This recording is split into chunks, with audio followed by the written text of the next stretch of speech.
అదే RTV app వార్తల్ని క్షణాల్లో చదివే అవకాశం ఉంటుంది. ఒక న్యూస్ పేపర్, ఒక టెలివిజన్ ఛానల్ మీ చేతుల్లో ఎప్పుడూ ఉంటాయి. పాలమూరు విశ్వవిద్యాలయంలో ఈరోజు అనగా 6/4/2024 రోజున ఒక 3 రోజుల ముందుగానే ఉగాది సంబరాలు తెలుగు శాఖ పక్షాన ఘనంగా నిర్వహింపబడినాయి.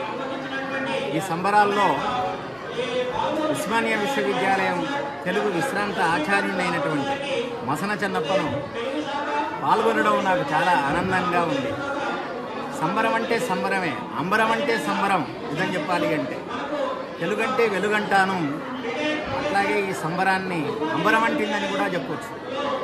ఈరోజు బీసీ లక్ష్మీకాంత్ రాథోడ్ గారు, తర్వాత రిజిస్ట్రార్ గారు మధుసూదన్ రెడ్డి గారు, తర్వాత చంద్రకిరణ్ ప్రిన్సిపల్ గారు, తర్వాత వైస్ ప్రిన్సిపల్ కృష్ణయ్య గారు, తెలుగు శాఖ అధ్యక్షురాలు నా శిష్యురాలు సంధ్య, వీళ్ళందరి యొక్క ఆత్మీయతలో నేను కరిగిపోయానంటే నమ్మండి.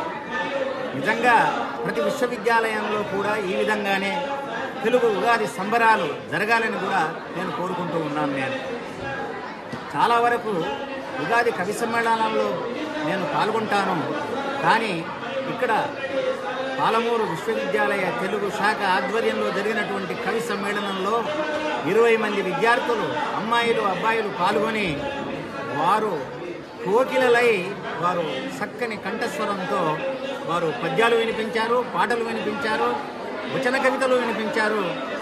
అంతేకాదు చక్కగా ఒక మన సాంస్కృతిక వైభవాన్ని, పండుగ వైభవాన్ని చాటుతూ వారు చక్కని దుస్తుల్లో వచ్చి అందంగా ఈ విశ్వవిద్యాలయ ప్రాంగణాన్ని కూడా అలంకరించారు.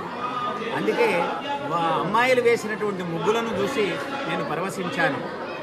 ఎప్పుడో ముగ్గుల గురించి రాసిన పదం నాకు జ్ఞాపకం వచ్చింది ఈ సందర్భంగా. ఇంటి ముందర ముగ్గు, ఇంటి మోమున సిగ్గు, ఇంటి మోమున సిగ్గు, పరిసరాలకే నిగ్గు ఓ పూనలమ్మ అని నేను రాసిన పదం ఇక్కడ జ్ఞాపకం వచ్చింది. నేను ఒక 40-45 నిమిషాలు ప్రసంగించాను. అందులో మా తెలుగు శాఖ విద్యార్థులను కోకిలలో గమ్మని చెప్పాను. మీరు కోకిలలై పాటలు పాడండి, లేకపోతే పోతనలై పద్యాలు రాయండి, లేకపోతే వచన కవితలన్నా రాయండి, వ్యాసాలన్నా రాయండి, కథలన్నా రాయండి అని వాళ్ళకు సంబోధించాను. నా మాటలు విన్న తర్వాత విద్యార్థుల యొక్క స్పందన కూడా నిజంగా నేను ఎప్పుడు కూడా మరవలేను. వారికి ఒక మాట నేను చెప్పాను, తమ విద్యార్థులు తమ కంటే గొప్పవాళ్ళు కావాలనుకునే గురువులే గొప్ప గురువులు అన్నాను నేను. దానికి విద్యార్థులు చాలా చక్కగా స్పందించారు. అందరూ కూడా ఈ శాఖ, తెలుగు శాఖకు, తర్వాత విశ్వవిద్యాలయానికి మంచి పేరు తెచ్చే విద్యార్థులుగా నాకు కనిపించారు. అందుకే ఈ సంబరాలు అంబరాన్ని అంటాయి అని నేను ఒక మాటలో చెబుతున్నాను. పాలమూరు చివరిలో పాలమూరు గురించి రాస్తూ, పాలమూరా బుట్టినాడను, పాలమూరను బుట్టినాను, పాలబువ్వను తిన్నవాడను, తెలుగు భాషను నేర్చినాడను, తెలుగు వెలుగై వెలిగినాడను అని నేను ఈ సందర్భంగా ఒక పాలమూరు బిడ్డగా నేను మాట్లాడడం జరిగింది. ఈ సంబరాల్లో పాల్గొన్నందుకు నాకు ఆనందంగా ఉంది. చేసినందుకు నిర్వాహకులకు నేను కృతజ్ఞతలు అర్పిస్తూ ఉన్నాను. ఈరోజు పాలమూరు యూనివర్సిటీలో నిర్వహించుకున్న ఉగాది సంబరాలు, ముందుగానే ఉగాది వచ్చేసింది మా పాలమూరు యూనివర్సిటీలో.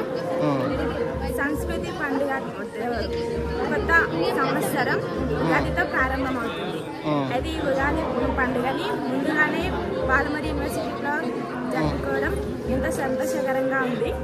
అయితే ఇక్కడ ముఖ్య అతిథిగా చేసినటువంటి ఉస్మానియా యూనివర్సిటీ నుంచి సారు, ఇంకా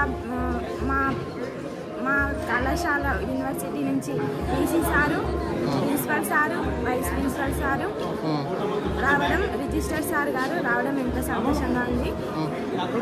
నేను ఎక్కడ ఇలాంటి సెలబ్రేషన్ చూడలేదు. ముందుగానే ఉగాది సంబరాలు జరుపుకోవడం, సంస్కృతి ముందుగానే జరపబడుతుంది ఇక్కడ ఊళ్ళో. ఎంతో సంతోషంగా ఉంది. త్రోదినామ సంవత్సర శుభాకాంక్షలు. పాలమూరు యూనివర్సిటీలో ముందుగానే యుగాది సెలబ్రేషన్స్ని ఇక్కడ జరుపుకోవడం అనేది ఎంతో ఆనందదాయకం. మన తెలుగుదనం అనేది కాపాడబడుతుంది. ఒక కుటుంబ సభ్యుల్లాగా అన్ని డిపార్ట్మెంట్స్ వాళ్ళు వచ్చి పాల్గొన్నందుకు మేమెంతో గర్వకారణంగా ఫీల్ అవుతున్నాము. ఈ ఉగాది పండుగ యొక్క ప్రత్యేకత ఏంటంటే అన్ని రకాల రుచులను కలిపి అందరూ సేవించడం, అందులోనే కష్టము సుఖము ప్రతి దాని యొక్క ప్రత్యేకత అనేది అందులోనే దాగి ఉంది.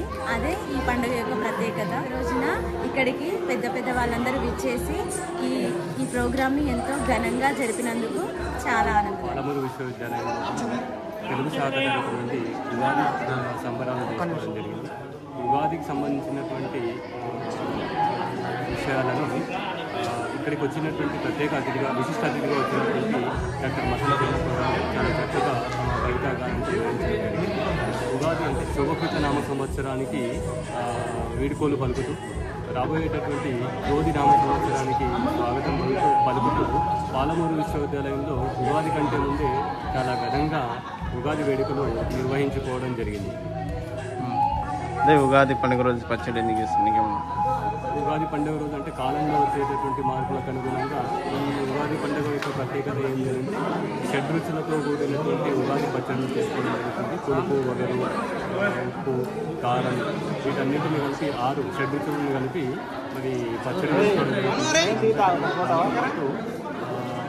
తెలుగుదనం ఉట్టిపడేలాగా ఈరోజు మా విశ్వవిద్యాలయంలో ఈ ఆధ్వర్యంలో కూడా చాలా గొప్పగా ఉగాది వేడుకల్ని జరుపుకోవడం జరిగింది. మరిన్ని వీడియోస్ కోసం ఛానల్ ని సబ్స్క్రైబ్ చేయండి. లేటెస్ట్ అప్డేట్స్ కోసం వాట్సాప్ ఛానల్ ని ఫాలో చేయండి. అండ్ లింక్ డిస్క్రిప్షన్ లో ఉంది.